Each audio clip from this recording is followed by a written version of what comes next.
All right. Some things that have happened over 10,000 years ago that none of you know because none of you were there. But I was there with the other hikers that I was with, us 7 people, and my father and mother of ancient Pueblo, who took us to be their children, us children. We walked all the way from where we originally started all the way into the Grand Canyon. Now, this was over 10,000 years ago. We walked all the way to the Grand Canyon before it was called the Grand Canyon. We walked into an underground city. There were many elders from all over the world. And I got the opportunity to get onto one of the crafts that you people call a UFO and get people from different parts of the world and bring them back to the underground city because there was about to be a disaster done towards Mother Earth, a great catastrophe, which all of you know called the Great Flooding of Earth. This is the same great flooding that Noah was in, because we were there up in the air inside of the craft, and we warned Noah to build the ark, the big boat. We warned him. He listened. He built it. Everybody else didn't help him. Everybody else thought he was crazy. Guess what happened to all those people? They died. They didn't listen to him. They drowned. They weren't happy and laughing and thinking that he was crazy. They all died. Hundreds of thousands of people.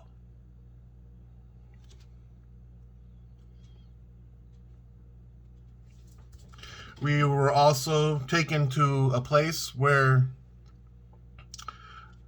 there was a big golden box that was brought into the craft. I was sitting on the floor inside of the craft. And, well, I seen many elders. These elders were different. They had nice garments on. And they smelled of good incense, like oils. They smelled good and clean. They had the short hair that went to here, but their hair was long to right about here.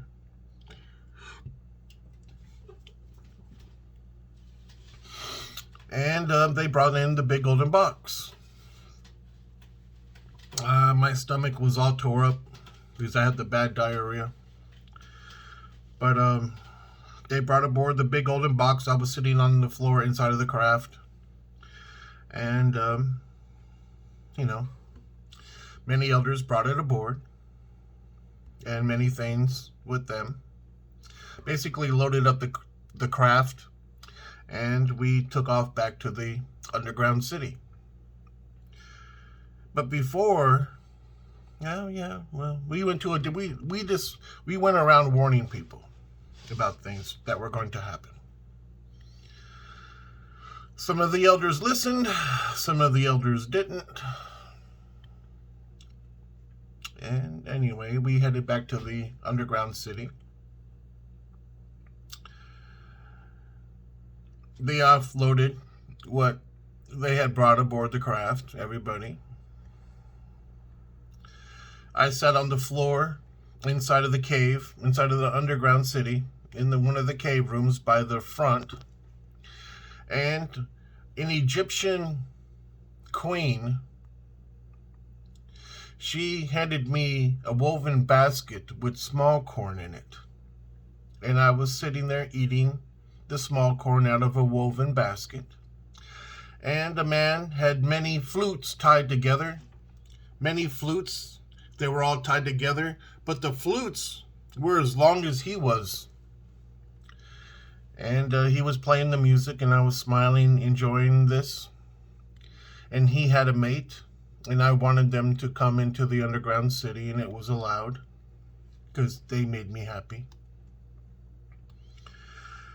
And, well, the entrance of the underground city was closed. Later that night, well, earlier in the day, there were many elders outside. They were working on the underground city, and they were tired. And my father, because he was painting with the magic blue paint, this magic blue paint that I call magic blue paint. He was painting with the magic blue paint, and I was surprised he was painting with the magic blue paint in the underground city. I was looking at him, and I was like, wow, that's the magic blue paint. And I thought it to myself, and he can hear my thoughts because of, I used to talk to my elders with telepathy. My elders had telepathy, and I could talk to them. We communicated through telepathy. People who you call today Indians, Native Americans. There was no white people here on these lands 10,000 years ago. There was no black people, no Chinese people. Just my elders. And us hikers. And I was surprised he was painting with the magic blue paint, and it brought a great smile. I was like, wow, you're painting with the magic blue paint. And I wanted to help. And he had me the animal skin bag that we all had to pee in to cross the desert, to drink so we can stay alive. We had to drink each other's urine. That's why I had the bad diarrhea. And, well, I went to the water side. I filled up the animal skin bag, and I brought it, and I sat down with the elders, and I had some seashells in my pocket because I was helping also collect seashells for the art in the underground city that's on the side of the wall. Inside of the underground city, there are many seashells decorated. It's beautiful art, and I got to help make that. And I also got to help my father paint with the magic blue paint in the underground city.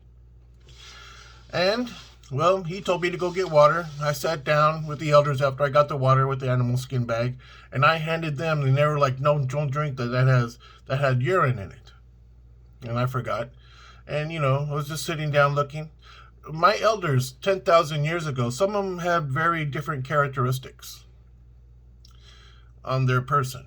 Some of them had very long ears. Some of my elders have very huge hands.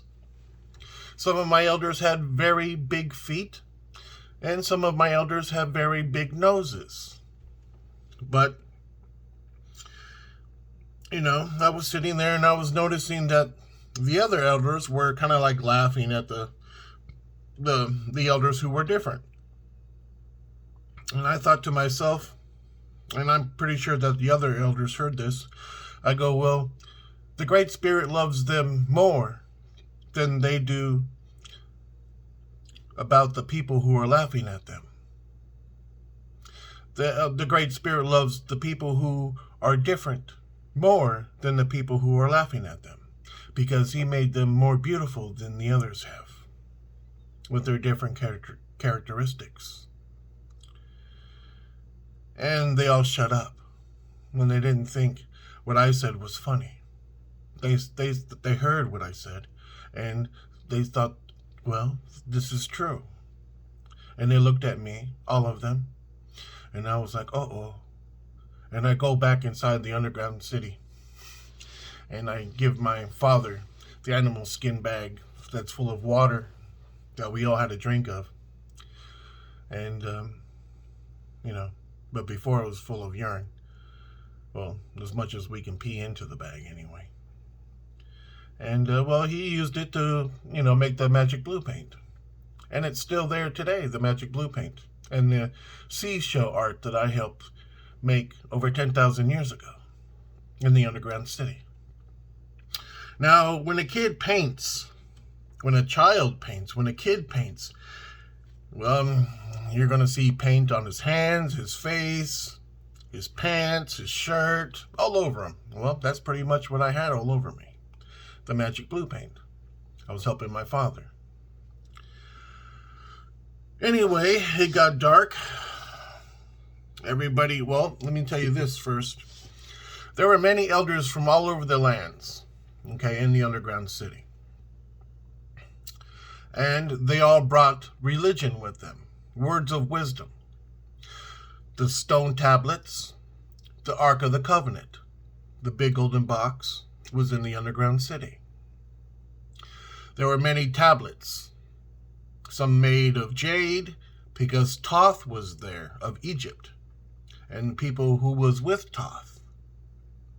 He did wear his animal mask, his bird mask, and I was like, whoa, those people, I've never seen people wear stuff like that before. And this is before I even knew about Egypt. Okay, this is before I even knew about Egypt. And I'm just a kid, and I'm like, whoa, I'm seeing all this stuff and all these different people. And I see Thoth and all his crew. And they walk, and they have tablets. And, well, they were all laid out. Also, Buddha was there. And I met him, but he was a teenager then. Me and him were about the same age. He's my brother. We smiled at each other. We met each other. And, well, there was a whole bunch of elders there. Just a whole bunch of elders. And there were many black guards. I mean, these guys were buffed. Ain't no one messing with these guys. And they were guarding the religion. All the tablets, all the animal skin writings, all the stuff. And they were just watching it. And you didn't go near them. I looked at them and I was like, whoa. And they looked at me like, I was like, I'm not going around those guys. They had swords too. And they meant business. You come there, we're going to kill you. Basically, that's what it is. You know, you come over here, you step one more foot this way towards us, we're going to kill you. And they didn't mess around. They had strict orders. So, you know.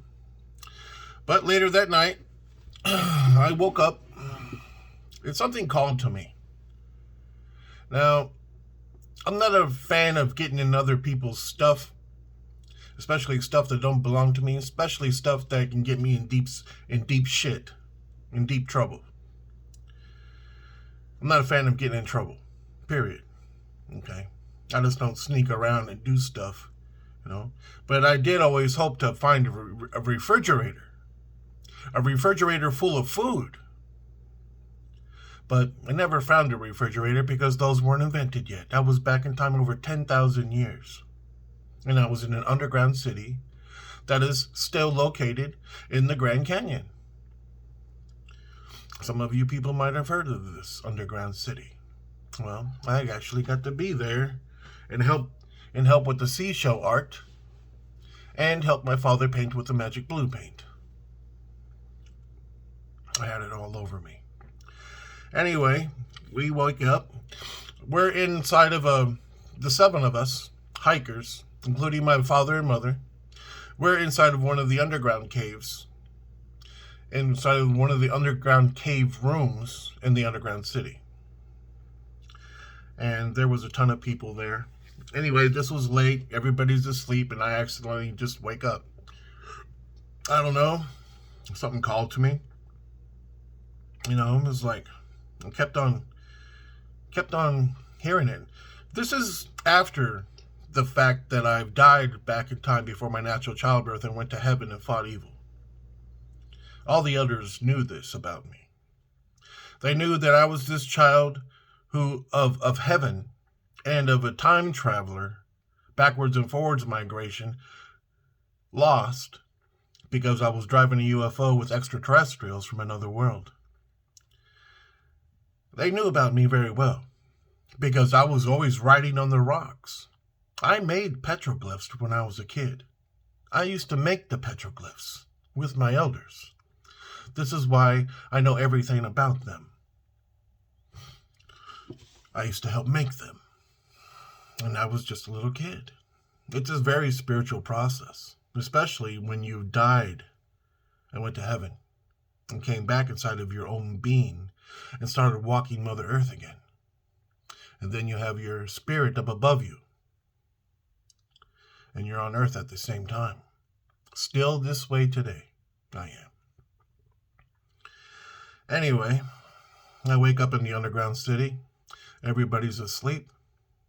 And the other boy hiker, he wakes up too. And I just like a zombie walk again.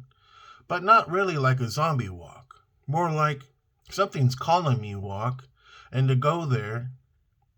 And we both get there. We cross the elders who are sleeping. We go to the big golden box. Me on the back and him on the front. So it's like I'm over here, he's over here. I'm on the left, he's on the right. And we both pick up the Ark of the Covenant. We picked up the Ark of the Covenant. 2 boys from the future. The little blonde-haired girl. She followed us. She was watching. The elders woke up after they heard a loud noise. The little blonde-haired girl got zapped by the Ark of the Covenant when we picked it up. She lay dead on the ground in the underground city. And this is the truth of it. I'll never lie about something so sacred. We picked up the Ark of the Covenant, and the little blonde-haired girl died. She got hit by the Ark of the Covenant. The elders woke up. They started screaming and yelling. 2 of the elders, they both throw us a rope. One over here for me, and they throw a rope over here for him, the other hiker, the other boy hiker. The rope had a loop at the end of it. The elders were telling us, put your foot in the loop and set the Ark down and let go. We must have stood there for at least about 10 to 15 minutes. I don't even know. I felt like I had all the world's oceans inside of me. It's something that I've never experienced before in my life until that moment. I felt like I had all the world's oceans, a power inside of me. Now, I died before I was born physically, back in time. I went to heaven, I fought evil. I became a deity. And now I'm picking up the Ark of the Covenant. I got supercharged. A supercharged deity with all the power in the world. I don't know what the other boy hiker felt like this because he didn't die back in time before his natural childbirth. Just me and the little blonde girl. But she got zapped and she lay dead. And the elders drug her body to a safe distance. They picked her up and they ran off with her.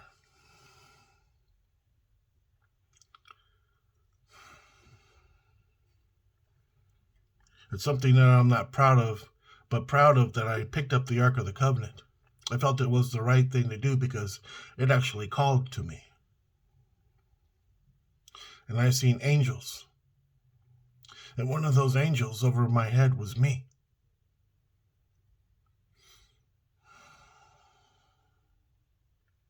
I felt like I had all the world's oceans inside of me. I didn't mean for her to die. She was resuscitized. She was brought back to life. They put some kind of like a fluffy gold, it was golden, a fluffy golden woolly cloth. That's hard to describe. It was like a woolly animal skin cloth, but it was golden kind. Like a golden animal skin, but it was fluffy like a sheep. They put that over to her. They carried her off.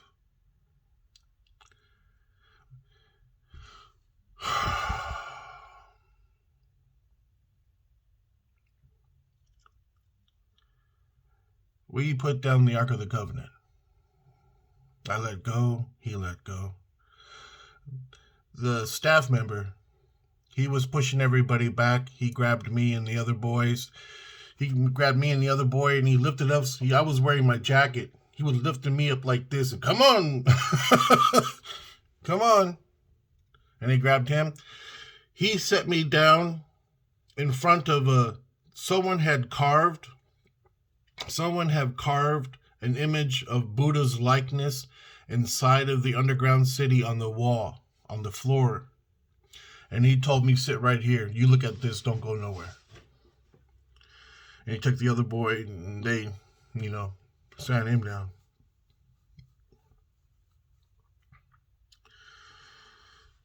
Later, there was fighting and yelling, but it died down a little bit, the yelling and fighting. I guess it was because of us. And the staff member brought me into this room in the underground city. Now, I'll never forget this. Not in a million. He brought me into this room. It had a cloth in front of the doorway. Like a pin-up. They pinned up a cloth that goes over this doorway. He took me inside and he showed me this person that was laying down on a kind of like a slab rock table.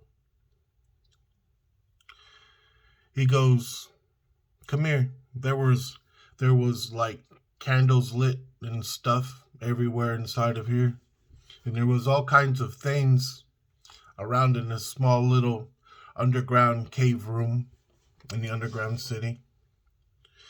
And he brought me to this person who was laying down on this rock table slab thing. And he goes, do you know who this person is? I'd never seen that person before. He was laying down. He was dead. I'd never seen him before. I said no to the staff member because that's who brought me in there. The staff member. I said no. I don't know. I seen there was a long stick, like a cane. There was all kinds of stuff in the room. And there was a dead man. And on the side of him, by his foot, there was a thing like this made out of rock. It was like this. And on the top of it, it had a picture of it had a carved picture, a carving of a man. And it had many elders' writings around it, like in a circle, but long ways, like an oval. And then I opened it up, and there was another carving of a man and more elders' writings in the oval. And I dropped it on the floor, and the bottom of it chipped. There was a small chip of it. It broke. And I'm sorry. I said I'm sorry to the staff member that I broke it. I didn't mean to break it. He said, that's okay. So I put it back down on the table, on where he was laying, this dead guy. Okay. And then I got taken back to my cave room where everybody was at.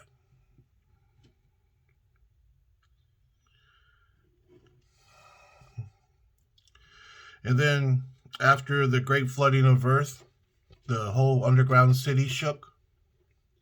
I'll share that for another night. Long story short, after the great flooding of earth,